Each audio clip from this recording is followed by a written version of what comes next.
All right.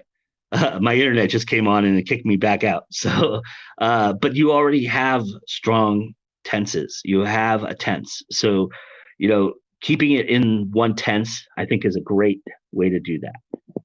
So, yeah, sorry. You guys hear me now? Let me know you hear me. Yeah, my internet kicked back on. So, of course, midway through it, right? But anyway, I'm here. So I apologize. Again, I really super apologize. I did not intend for this to happen. Trust me. I was really excited for you all to see me, even though I don't really need to be seen. But hopefully you caught that last bit. I'll go over it one more time just to make sure.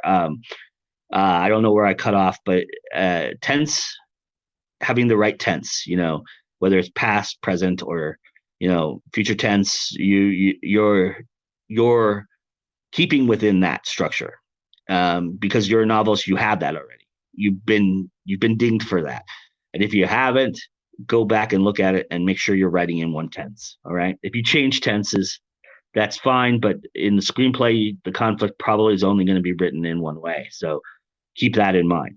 You also have probably a great conflict, maybe a battle, a fight, an argument, something that turns the tide. You also probably have a element in which you move from act one to act two, act two to act three. I would gather that every single one of you that have written a novel that wants to put a screenplay in there, you have those beats in there. Find where those beats are, and that's what I would use to go from act one to act two to act two to act three. And that is paramount. You already have that, so you have great legs up here. You know, so some of the things that you want to look for, obviously you have 80,000 words or 100,000 word, and you're wondering, well, what do I put in there, right? Here's some good ideas. So for your characters, you want to make sure that you're distinguishing a difference between them, right? So male, female. You don't want to put too much. Don't your character description should never be more than a sentence or two. If they have a limp or something like that, that's important to the story. Yeah, put that stuff in there. But if it's not important to the story, if it's not important to the conflict, then don't put it in there. If they're you can put mid range their age, so like mid 40s, early 40s, early 30s. If they have a distinguishing birthmark or they have a scar or something like that, those are important things that I would put on there. Don't put on there, sad eyes or anything like that. Just keep it to the basics, but do so in the way you distinguish each character. When you write a character into your screenplay, when you first put it in there, right? The first thing you want to do is you want to put it in bold. You want to put it in all caps. So the first name of the character or the whole name of the character, like Captain Jack Sparrow. When Captain Jack Sparrow first appears on the screen, his name's going to be in all caps. So that's a little trick to do. That indicates that's what a casting director is going to look for. They're going to look for all caps every time, and they're going to hit each one, and that's what they're going to do there. So they're going to find those, and they know who to cast. Even if it's a minor character, keep it down to one sentence. You don't have to say a lot about the minor characters. The major characters are the ones you want to be a little bit more descriptive of, because those are going to be important. Here's the thing that I know all novelists do: we cast our own novels, right? We have in our mind who we want to play what character. We've all done it, and if you haven't done it, I think well, I wouldn't say you're lying to yourself, but I would call BS a little bit on that. I think you have thought about it, right? And you're here because you want to write a screenplay that represents your novel, so you've probably even thought about it for that. If you hadn't thought about it before, now you're thinking about it, right? So the one pitfall I would say is don't assume that Matthew McConaughey is going to do your movie, right? He may like this book and he might want to do the movie, but that's up to the casting director. That's not going to be up to you ever, ever, ever, ever, unless you're the casting director and you're doing the whole movie yourself. And that's a whole other conversation that we can have. But if you are not doing the movie, you're just the screenwriter, or you're just a consultant, I highly recommend as a screenwriter not to put in anybody's name. Do not put Matthew McConaughey like, or looks a little bit like Matthew McConaughey. Take all that out. That's not, the casting director is going to ignore that anyway, and that's going to be a red flag. That's going to show a little bit of amateurness. So take all that out. Let the casting director do their job. If you've described the character enough that looks like a Matthew McConaughey character, they're going to know that. They're good at their job. Trust me. Uh, and, not all movies can get Matthew McConaughey, right? He may be doing 3 other movies at the time your movie gets cast. So, it sucks. Yeah, that Matthew McConaughey won't be in your movie and you really thought he would be perfect to play, Captain Jack or whatever character you want to call it. But it happens. It's part of the business. It's part of life. So don't put that in there, right? But do put in if they have a scar, or if they have feathered hair. All that's kind of I mean, if you want to, if you're doing like a Nazi Germany script, right? Obviously, they're all going to be in Nazi uniforms, or they're going to be in soldier uniforms. You don't have to keep putting that after a while. Being redundant is another way to get tossed because it's just not being descriptive. Try to find something else about them that's different. Of course they're Nazis, so they're going to be in Nazi uniforms, right? Or they're attacking. The Nazis are persecuting somebody who has blonde hair and blue eyes. You don't have to keep saying they have blonde hair and blue eyes. But if that's the one thing that distinguishes them, if they're the one person with blue eyes, like a Paul Atreides, right? Then yes, you want to put that in there. Yeah, I hope I'm making sense with that. I hope everybody understands that. But so that's part of the description area in terms of character.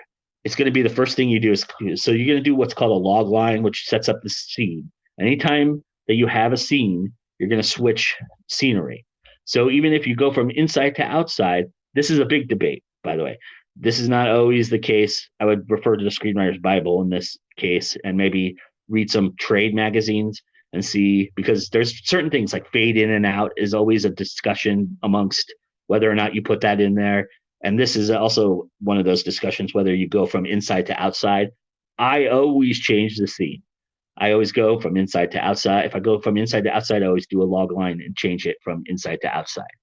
And then you do a description tag, which is about a paragraph of description, setting up the scene. So you set up the scene, where they are, who's there, and how they got there, and that's it.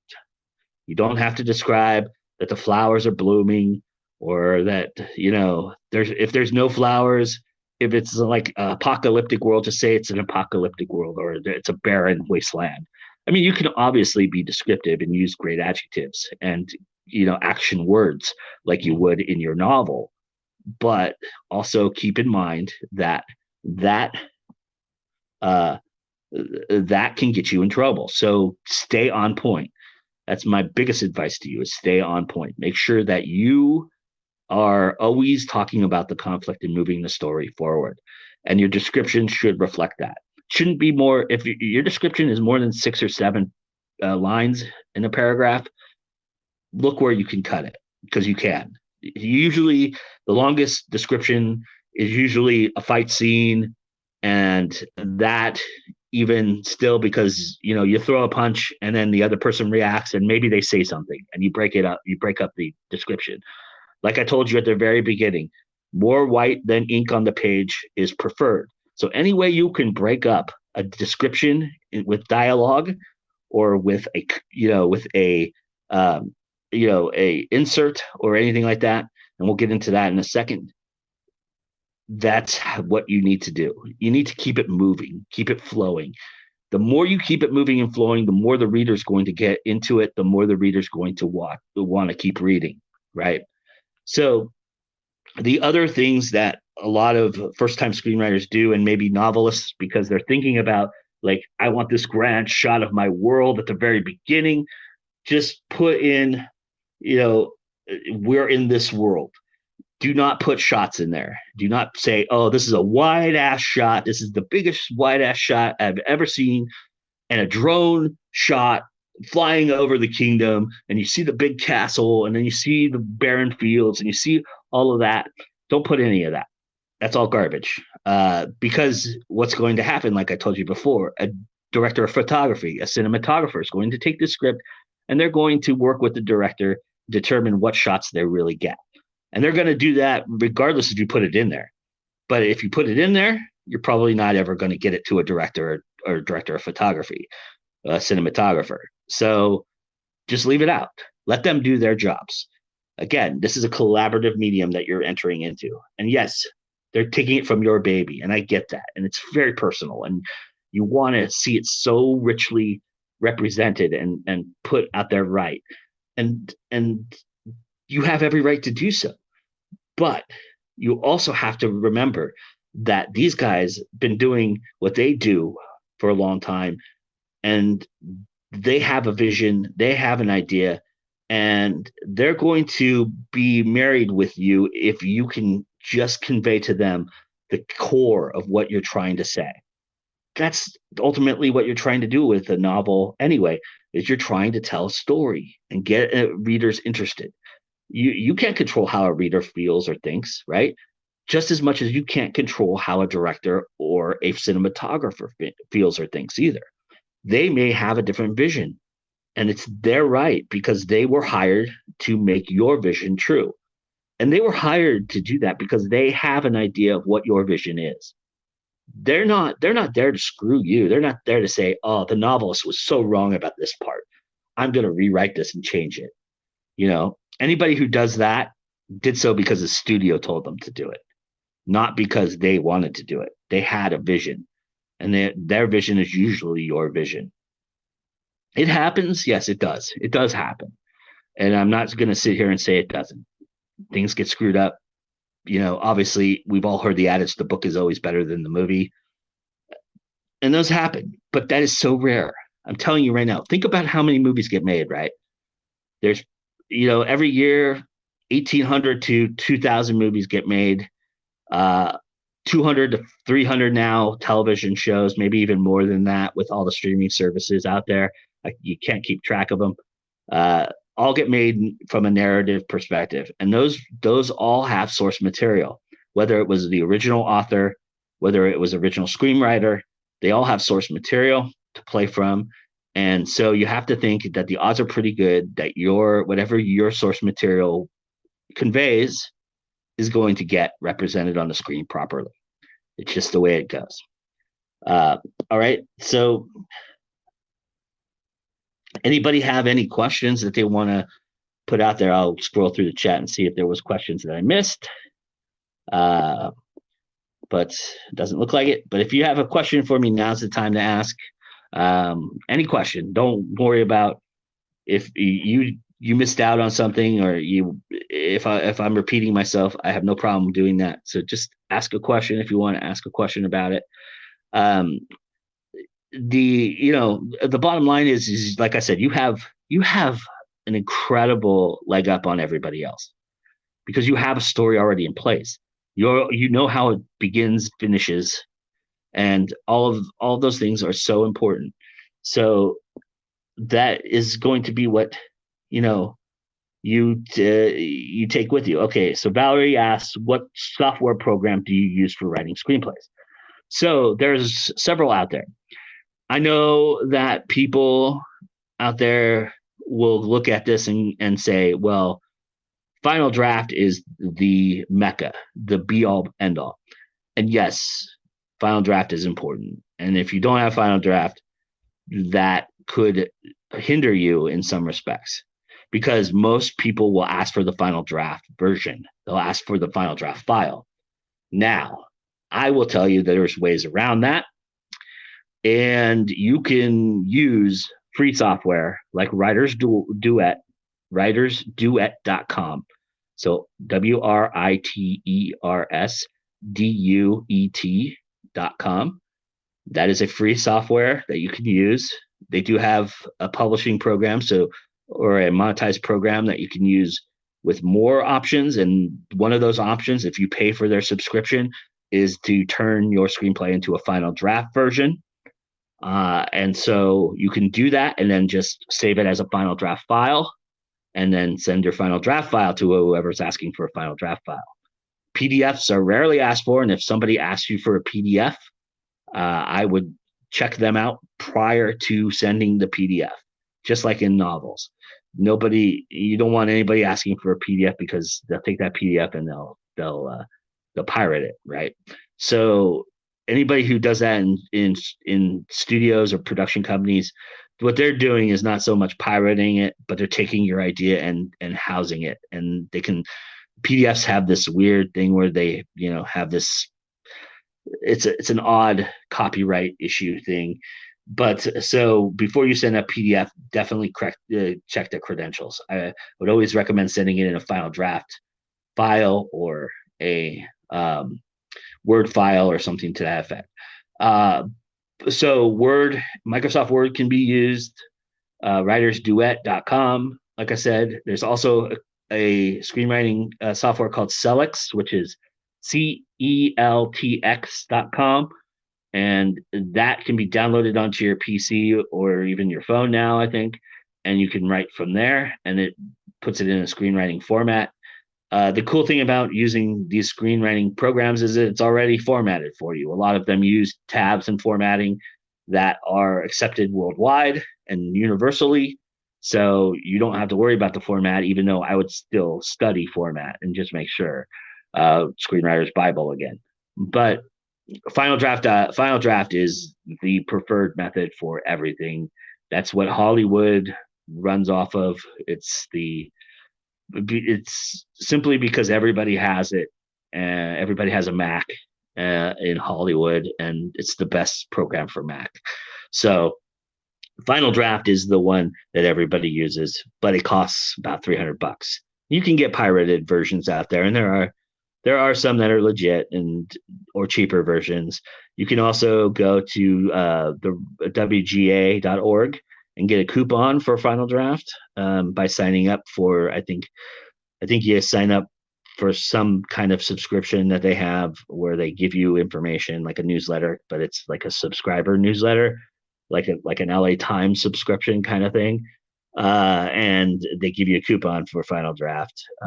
Screenwriting competitions, if you're entering screenwriting competitions, well, you should already have Final Draft if you're doing that, but they also offer copies of Final Draft if you win or if you finish in a certain place in the screenwriting competition. But Final Draft is out there, and I would never download the earlier versions. So if you find an earlier version, like a torrent of an earlier version, or don't use it. Find the latest version of Final Draft. That is the one that you want to get. No matter if you have to pay for it or you torrent it or you find it somewhere else, always use the latest version, because if you don't, you're going to be not using something that Final Draft has corrected that production companies have told them to correct. So there's that. Any other questions out there? Please, now's the time. So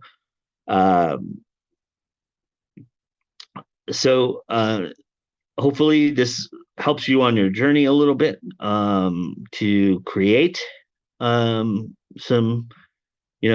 take your novel and turn it into a screenplay. One thing I'll touch upon too real quickly, since we have a little bit of time, is that a lot of people want to turn it into a Netflix series or an Amazon Prime series or a streaming series or a network television series. I don't really know anybody who wants to be in network television anymore, but that being said, turning it into a series, that's a whole different animal.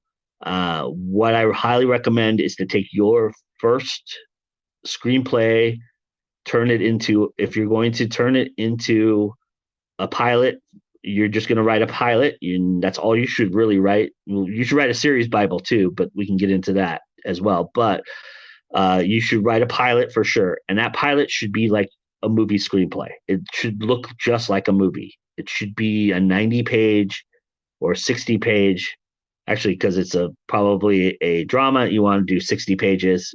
For a television series that you're trying to create, 60 to 75 pages is preferred. And actually, really, you want to be under 60 pages in most respects, because you have to figure there's going to be ads and stuff that they're going to pump in there. So they're probably going to knock it down to 54 pages or something to that effect.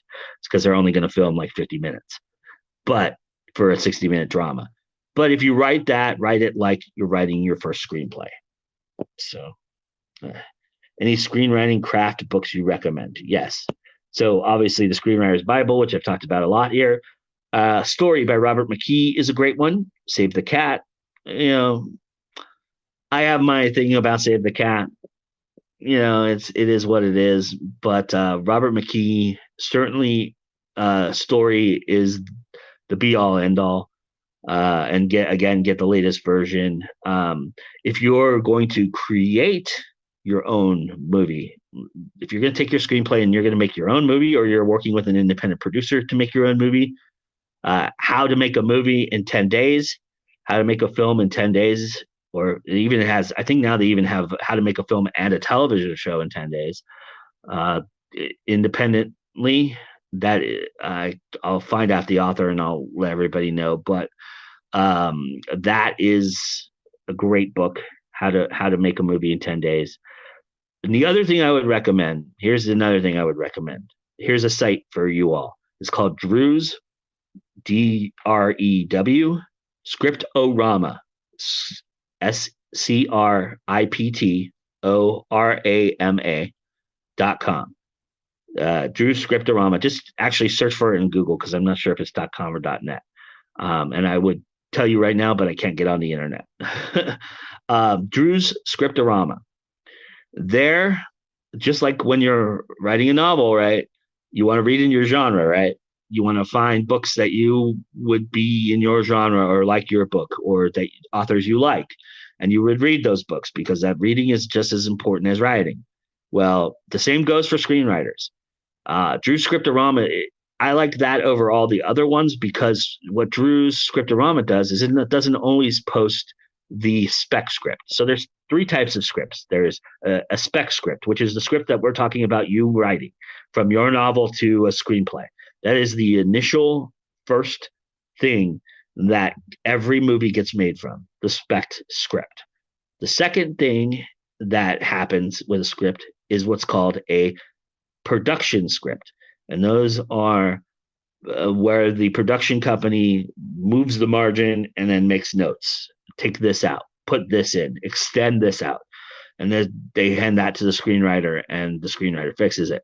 The third type of script is a shooting script. That's when everything is in there, the shots, the costumes, the production, how long it's going to take to set this up, when would we shoot it, and it may even not even be in sequence anymore. It may be non-linear, because in productions they'll shoot, if there's like 50 scenes in one location, they'll shoot all those first, no matter if they're in sequence or not, and put those out there. So what Drew Scriptorama does is it not only puts out the spec scripts, which most screenwriting places do, but it also has production scripts. It has shooting scripts, so you can see what those look like, and you can avoid putting that information in there, because obviously yours is not going to be a shooting script, it's going to be a spec script.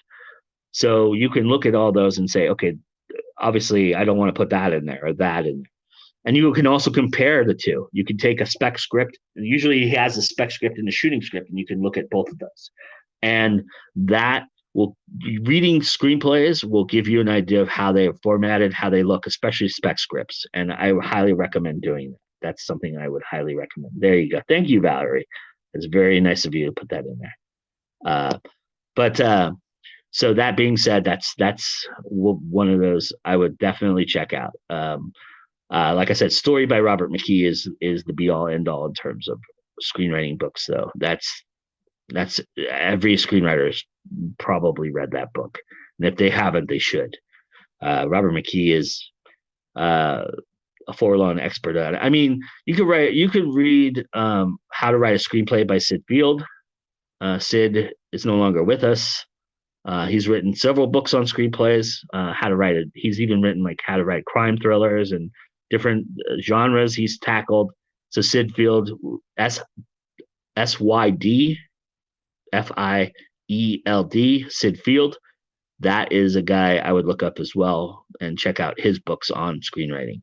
Save the Cat. If you want to know how to beat out your first act, second act, and third act, Save the Cat's good for that. But as far as substance goes and what Hollywood's looking for and stuff like that, Save the Cat's not really that. It's more of like this. It's more of a companion to the Screenwriter's Bible, to be honest, than it is an actual book about screenwriting. Those are good. Those are always good. And I was always, you know what, I would always read actors' biographies. If Chins Could Kill by Bruce Campbell is a great book. Um, and he talks a lot about how he's taken scripts and made notes with those in that book. So you get a lot of insight. Directors, biographies about directors. Scorsese on Scorsese is a great book. Brando on Brando is a great book. Yeah, they always put their names in there. It's kind of pretentious, right? But that's how they do it. But those are great books too, and they all give insights on how they took a script and turned it into what they turned it into. So you get an idea of how the actor thinks or how the director thinks too. Those are always good things to have. I mean, you'll never use those things in your spec script, but those are always insightful, and you kind of get an idea, and you'll develop your style from that a lot of times too. So um, that I really apologize for not being able to see me. Hopefully that won't be the case in the next couple panels that we do or that I do. But my name is Joe Compton. Like I said earlier, you can, if you want to email me, it's joecompton@goindynow.com. So all one word, JoeCompton at goindynow.com. I did, for my screenwriting classes that I taught in the past, I put together a list of 10 of the best screenwriting books you can find out there. And I can email you that list if you email me. So email me and I'll send you the list that I put together for all of the classes I've ever done. And you're welcome to email me. You're also welcome to friend me on Facebook. I'm Joe Compton on Facebook. I don't have a problem with people friending me. And then, if you want to learn, if you're a novelist out there, which hopefully you are, because this class pertains to you mostly, and you want to learn about screenplays and stuff like that, I do interview quite a few screenwriters. I've been to a few film festivals where I've interviewed screenwriters and film directors and stuff like that. Slamdance, especially. I'm a contributor at Slamdance. I've been going for the last 4 years and covering that event for Go Indie Now. And youtube.com/Go Indie Now is where all of our programming is. And you can check out, there's a lot of great things for writers, especially novelists. We do a lot of shows with novelists, a lot of panels. We do a live show every Sunday, and this Sunday is no exception. We will be live at noon Eastern on Sunday, and we do a show there as well on our channel called This Week in Indies, where I take some indie artists and we talk about issues that are facing us. So hopefully you guys go check all of that out. There's no other questions. I'm all done. I hope you got something out of this. I hope I helped you out a little bit. And if I didn't, I'm sorry for wasting an hour of your time, but hopefully I did. And thank you so much for being here. Thank you for your questions. Thank you for everything. And like I said, if you have a question, don't ever think it's a stupid question. Please email me. And I'd be happy to talk to you. I'd be happy to tell you about it.